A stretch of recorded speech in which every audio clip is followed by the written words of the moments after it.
The following video explains why Earth's shape, when viewed from space, will show a visible curvature.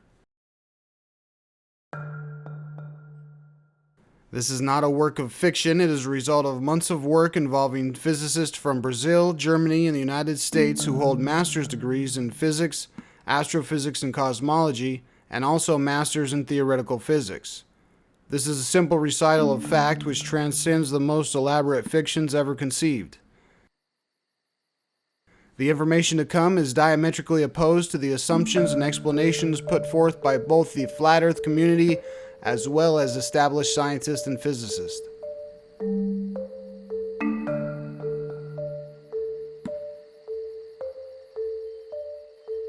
Although the majority will be pleased to label us crackpots, flatheads, idiots, and fools, it was the fool who threw black dirt into an open wood fire and through such foolishness established the value and purpose of coal. Socrates, the ancient and profound philosopher, was considered mad by the majority of his time. We may read about the strangeness of Robert Fulton, who harbored an insane idea of harnessing steam for the propulsion of boats, or Benjamin Franklin's insane tampering with the elements by catching lightning with his stupid key in a kite. The eccentricity of Thomas Edison is recalled with his particular insane notion of holding powerful electricity in a fragile glass bulb. Alexander Graham Bell's plodding perseverance provided our telephone, and the madness of Samuel Morse, who was guilty of the wild claim that messages can be sent throughout the world without the sound of a voice. The entry is hardly dry on history's page recording the Wright's folly. Such a term described the majority's opinion of Orville and Wilbur Wright. Yet while the normal majority ridiculed the new enterprise beyond their understanding, the Wright brothers threw tradition's restrictions to the winds and navigated the first crewed airplane over Kitty Hawk. The new and unknown is always fearful to the majority. The fears attending to normal pursuits within an established social pattern may be dispelled by one means or another, but the fear of that which is new and unknown, and which is beyond the conditions of the ordered pattern, must disturb the conforming majority.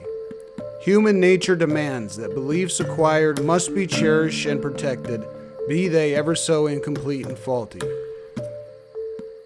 My truth is the truth, so say we all. Thus, like a porcupine projecting its quills and sensing possible danger, the majority become automized to throw against the new and unknown the oral quills of skepticism, cynicism, and ridicule, without even hearing the value inherent in the new. They fear that the new might encroach upon or upset cherished beliefs. But the fearless experimenters and pure scientists, the crackpots, visionaries, dreamers, and madmen, with their indomitable spirits who build civilization, are nourished by a creative nectar too potent for the normal majority consumption.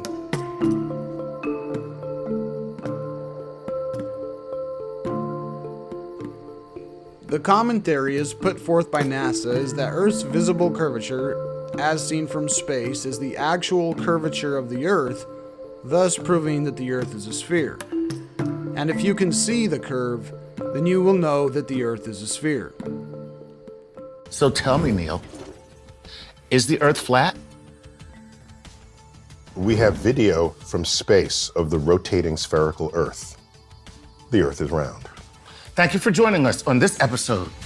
Well, no, B.O.B.'s on the gram talking a lot of this stuff, and he's actually, he's got a GoFundMe. He's trying to buy a satellite to take his own pictures to prove. So before you do that, why not consider joining the Planetary Society? We will have a satellite.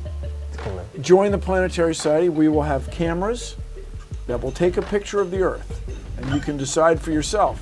Not a conspiracy. Come to Cape Canaveral and see the rocket launch. After all, you can just go to Cape Canaveral and watch a rocket launch and you should be instantly convinced that the Earth is a sphere. Now, both of these men have assumed that there is no visual distortion for the viewer outside of the atmosphere who's looking back down to Earth, which is not only a physics fallacy but also a violation of Newton's third law: for every action there is an equal and opposite reaction. This will be explained thoroughly in the video.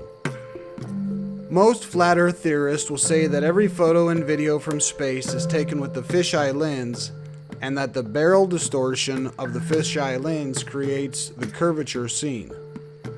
This assumption means that the curvature is only seen in photos and videos, but would not be seen with the naked human eye. Additionally, this assumes that if a regular camera without a fisheye lens was used in space, that you would see a perfectly flat horizon. So we can see that Neil deGrasse Tyson, Bill Nye, and most flat Earth theorists all agree that there is no visual distortion for the viewer who's outside of the atmosphere, who's looking back down to Earth. Now again, this is a physics fallacy, and we'll come back to explain this in detail. But first, let's look at a history of stratospheric photographs to immediately debunk both of the previously mentioned theories.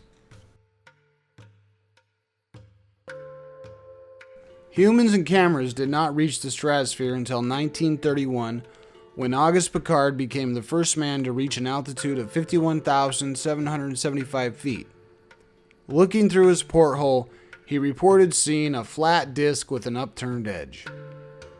A downturned edge looks like this, and an upturned edge looks like this. Given that Piccard's porthole was pointing approximately 45 degrees above the horizon line, we now understand why he reported seeing an upturned edge. Now we know why we find Piccard studying the physics of light traveling through a prism after his historic balloon journey, and in this video we'll also perform experiments with prisms.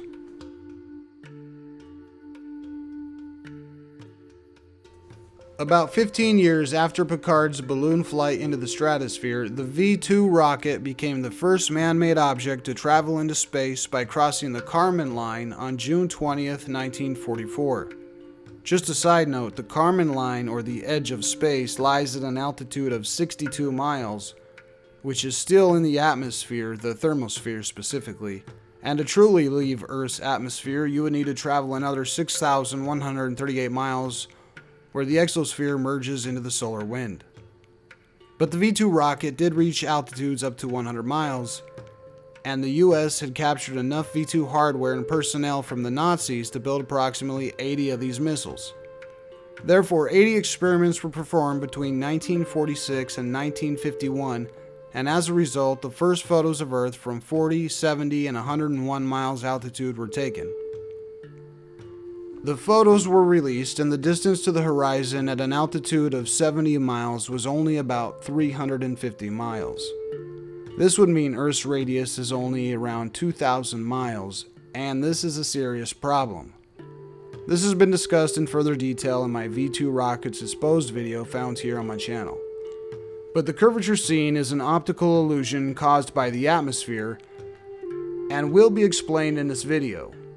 The photos do show a curve, and this is expected because the first pictures were taken straight down, and subsequent photos were taken at more and more oblique angles.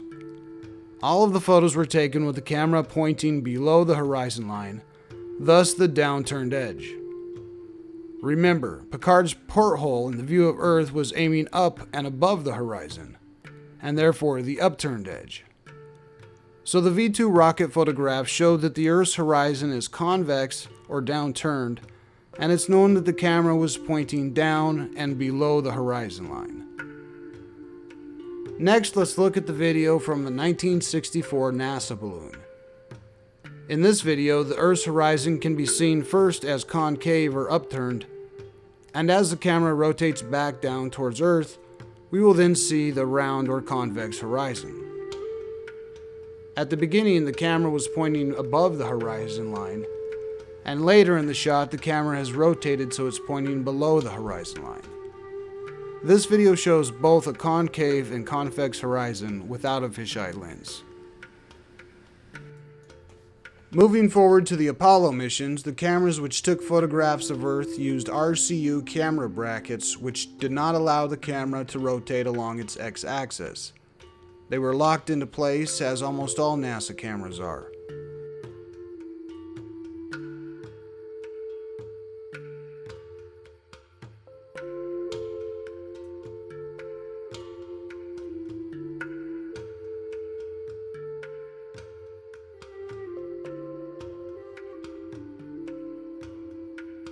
The same can be said for the NASA STS missions, but the Earth shown in those videos is hardly believable.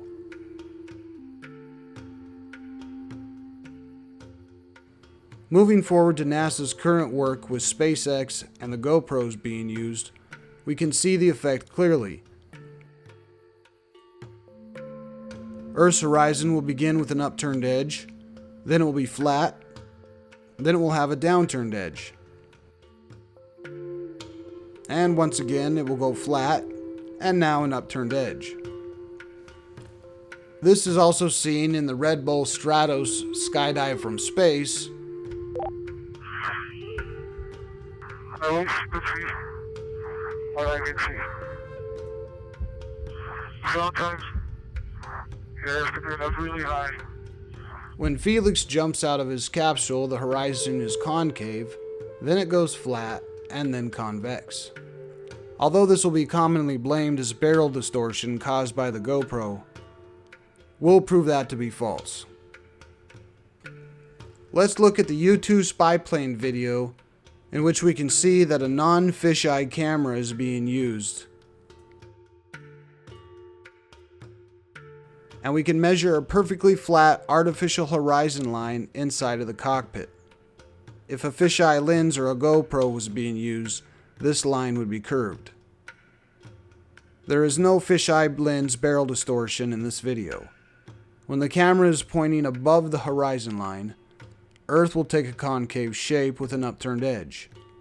When the camera is pointing below the horizon line, Earth will take a convex shape with a downturned edge. And when the camera's X rotation is at 0 degrees and perfectly aligned with the horizon, Earth's horizon will be perfectly flat.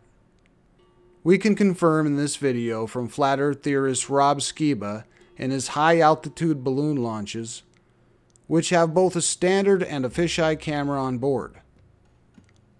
Although the cameras do not aim above the horizon, we can see the curvature of Earth increases as the camera points downward, even on the non-fisheye lens.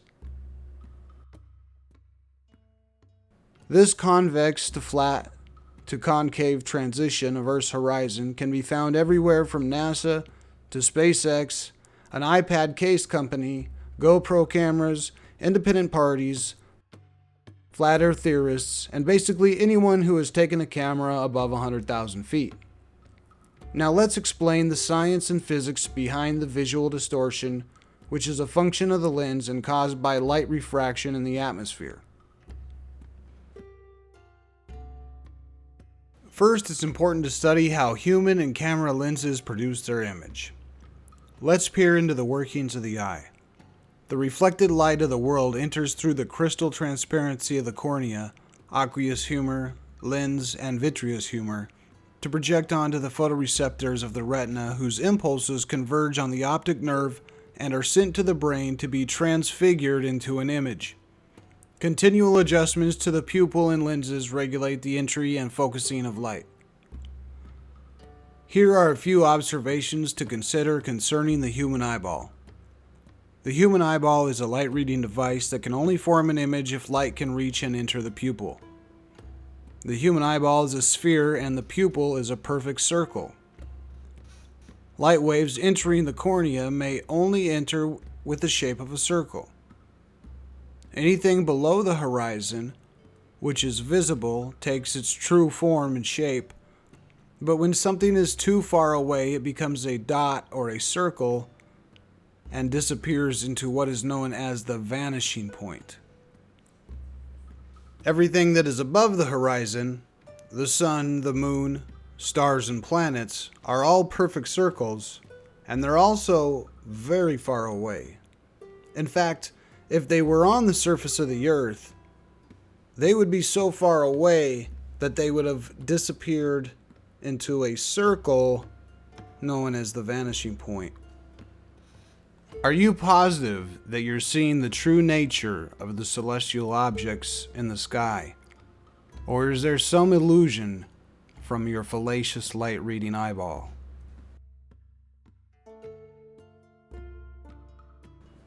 Because human and camera lenses are light-reading devices, we must consider the path which light has traveled before it reached our cornea to produce the image that we see.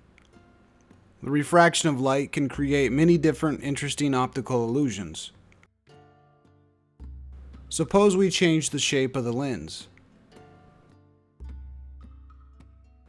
Let's now return to our original shape. Suppose we change the location of the objects.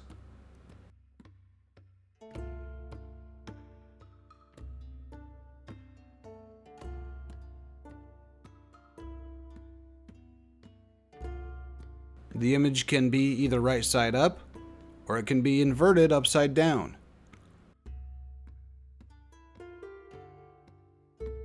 A beam of light is composed of particles called photons. Photons are very different from the particles that matter is made out of. The image which you can see is developed from light photons, and it is not an exact translation of the physical matter around you. The speed of light through a vacuum is the same for all observers. But light slows down when it tries to pass through certain materials such as glass, water, and air. The velocity of light decreases with increased density of the material it's traveling through.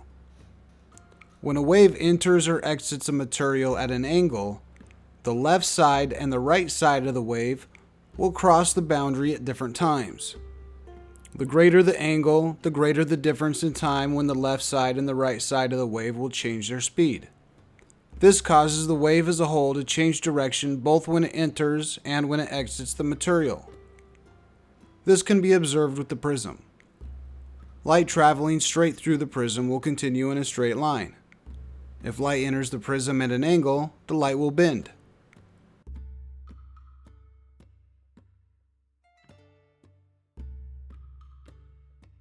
The angle that light is traveling in relation to the media is called the angle of incidence. The greater the angle, the greater the bend. The refractive index of a medium is a number to specify how fast light will travel through it. For example, the refractive index of water is 1.333, meaning that light travels 1.333 times faster in a vacuum than in water. When light waves enter a medium such as water, prism, or air, it will bend. The refractive index determines how much the path of light is bent when entering the material. The greater the refractive index, the greater the bend. So there are two factors which influence how much light will bend when traveling through a transparent media: the angle of incidence and also the refractive index of the media. The total amount that light bends is called the angle of refraction. The atmosphere and air also refract light, just like water and a prism and a glass does. Light waves do not travel at the speed of light within the atmosphere, but light's velocity is continuously getting slower as light travels towards Earth through air which is continuously becoming more and more dense. A visualization of atmospheric pressure will help demonstrate this, as we know that air closer to Earth's surface is more dense than the air at the top of the atmosphere. So air high in the atmosphere, perhaps up in the exosphere, has a refractive index close to 1. But air near the surface of Earth has a much greater refractive index. This continuously changing refractive index causes light waves to follow a continuously curving path, as we know that light follows a curved path in a medium in which the refractive index changes. This is a study of the physics of the air and atmospheric refraction, which consists of three phenomena: astronomical refraction, terrestrial refraction, and a third and yet unaccounted for, horizontal refraction. Let's look at each one in detail.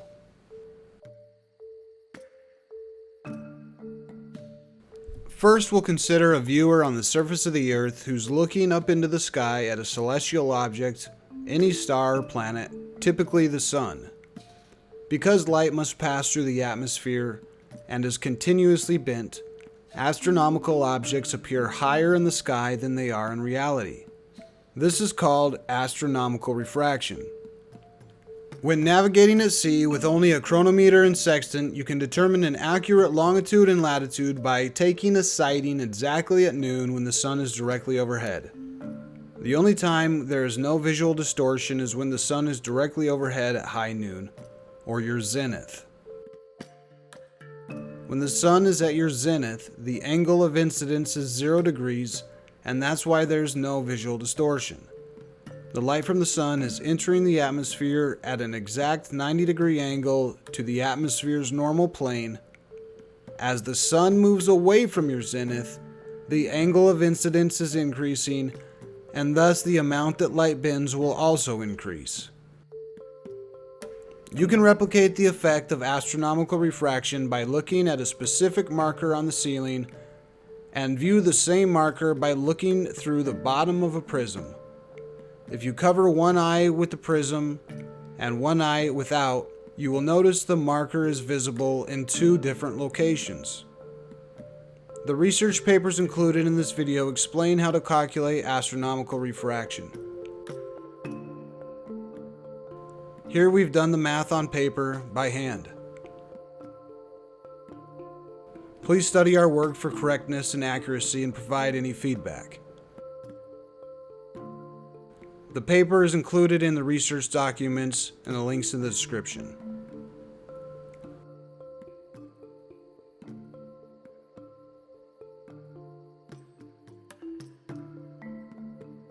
Next, we'll consider a viewer on the surface of the Earth who's looking into the distance at a terrestrial object, such as mountains in the distance or the visible horizon line. Another good example of this is when you're looking at a ship at sea and it's disappearing into the distance. The curving of light rays is not confined to those that come from some celestial object, but also applies to those that pass between any 2 points within the atmosphere. This phenomenon, known as terrestrial refraction, causes all objects on Earth or in the atmosphere to appear to be at greater altitudes than they actually are. Even initially, horizontal rays normally curve down towards the surface of the Earth so that objects at the observer's own level, as well as those above or below it, appear elevated. To understand this phenomena, consider a light wave normal to the surface of the Earth and consequently moving horizontally. If now the density of air decreases with increased elevation, as it nearly always does, the upper portion of the wavefront will bend down towards the Earth faster than the lower, and the path will be bent down towards the Earth along a curve whose radius depends upon the rate of this density decrease.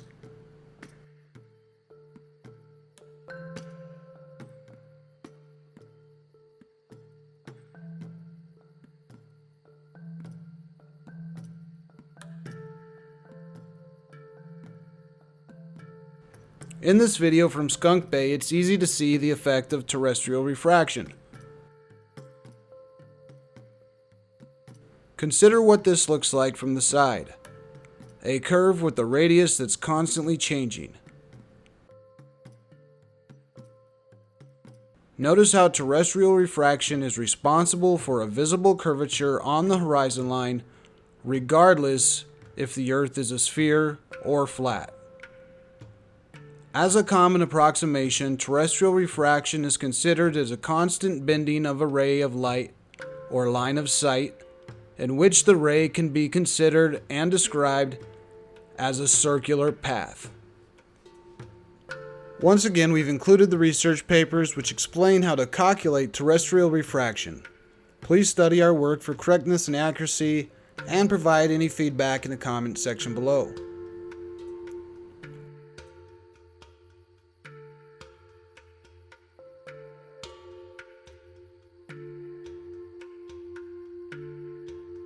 Let's now consider Newton's third law. For every action, there is an equal and opposite reaction. Considering there is strong visual distortion for the viewer on the surface of the Earth who's looking out through the atmosphere, and complicated mathematics are required to correct the distortion, what math formulas are then used to correct the visual distortion for the viewer who is outside of the atmosphere and looking back down to Earth. Wikipedia does not discuss this phenomena. Astronomical and terrestrial refraction are both instances where the viewer is on the surface of the Earth. Physicists do not discuss the phenomena. It's as if they assume that there's absolutely no visual distortion for the viewer outside of the atmosphere, which is a complete physics fallacy. Now, every time you've heard someone say, "The Earth is a sphere, haven't you seen pictures from space or from the ISS?" you can be sure they're assuming there is absolutely no visual distortion for the viewer in space. They certainly have never considered that mathematical formula must be applied to fix the distortion in the image they're referring to. So I'll ask you, the viewer, a question. Given astronomical and terrestrial refraction, what is the mathematical formula to correct visual distortion for the viewer who is outside of the atmosphere and looking back down to Earth? What effect does this have on the horizon line? If you have a serious answer, please comment below. Our research has led to a single truth. The horizon of Earth, when viewed from space, will suffer from visual distortion. The actual horizon and the apparent or visible horizon are not the same. Mathematical formula must be used to correct the distortion caused by the atmosphere so we know the true shape of the horizon line. Remember, there are two factors which influence how much light will bend when traveling through a transparent media. 1, the angle of incidence, and 2, the refractive index of the media. What is the angle of incidence for the viewer in space looking down to Earth? Their zenith, or high noon, the point where there is no visual distortion, exists directly in front of them. As you deviate away from this point, the angle of incidence is increasing.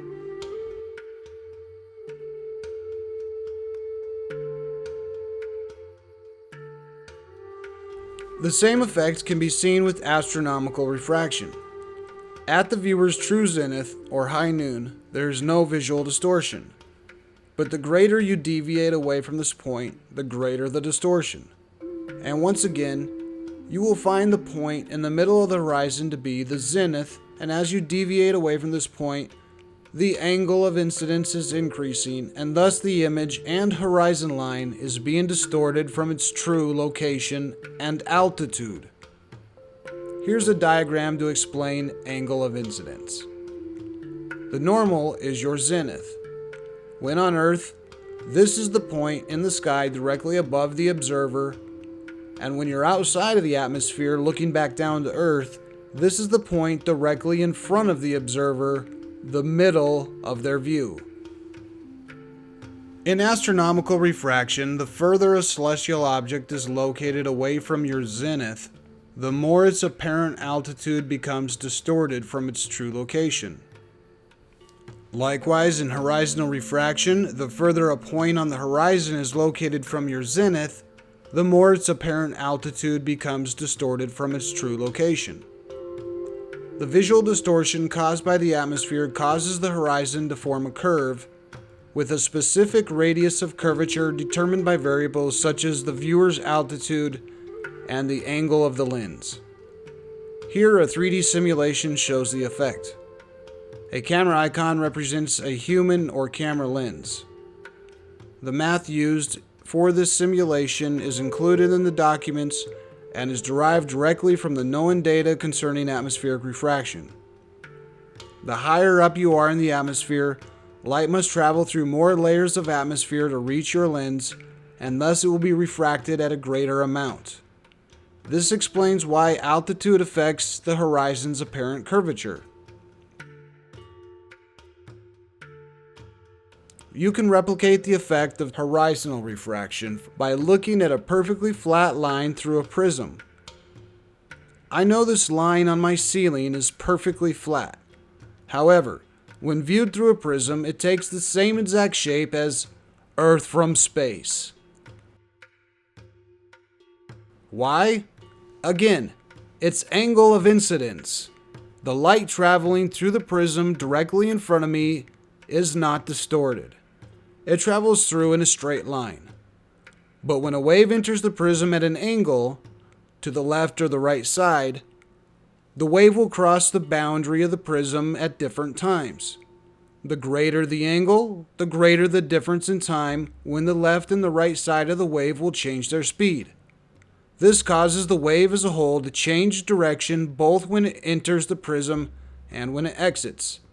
The further away you are from your zenith, the more the light is bent and the more the apparent altitude of the ceiling is distorted.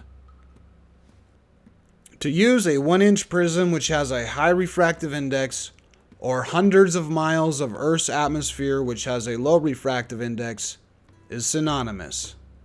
In both cases, the same exact visual distortion will be seen due to light, refraction, and angle of incidence. The other major factor which affects the visible curvature is the angle of the lens in relation to the horizon line being viewed. Depending on the angle of the lens's x-axis, the horizon may be seen as concave, flat, or convex. In a traditional photo of Earth from space, the camera being tilted downwards towards Earth, you would absolutely see a convex-shaped horizon line.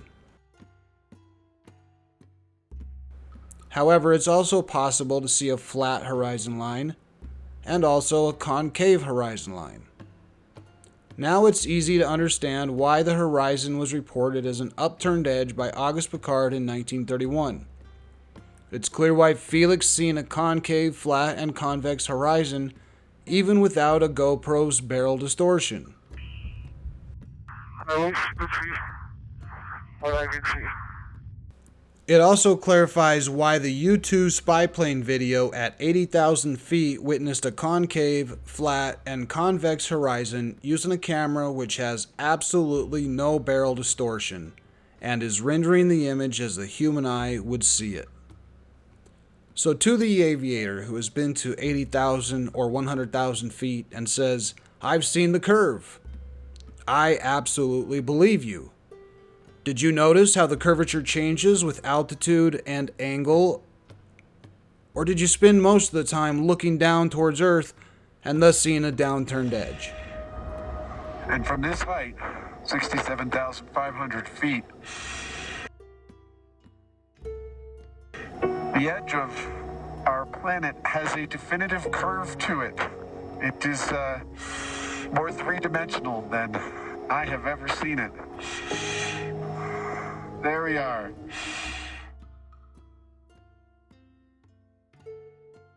Did you subconsciously ignore the optical illusion you were seeing, which is caused by light bending, and just accept it at face value? The Earth is a sphere, because you went up and seen it? I doubt these questions have been seriously contemplated, even by NASA personnel.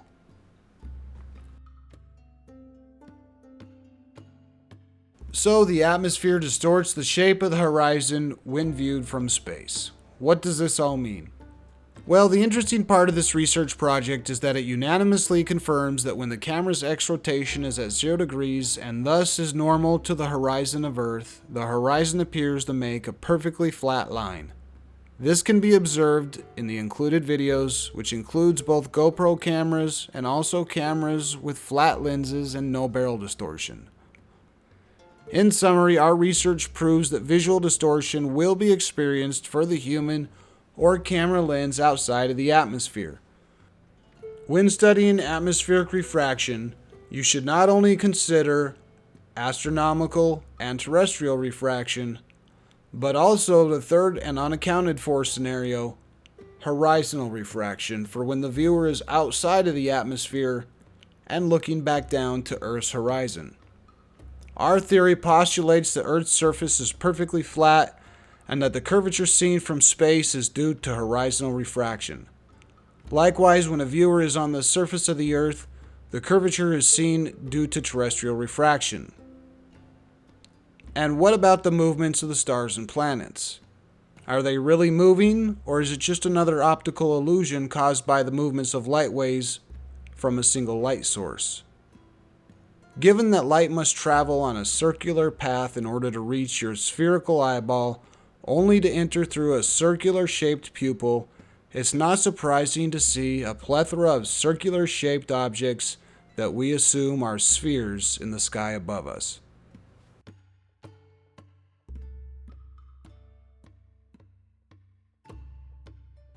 If you have any questions or comments about this topic, please type or ask in the comments below.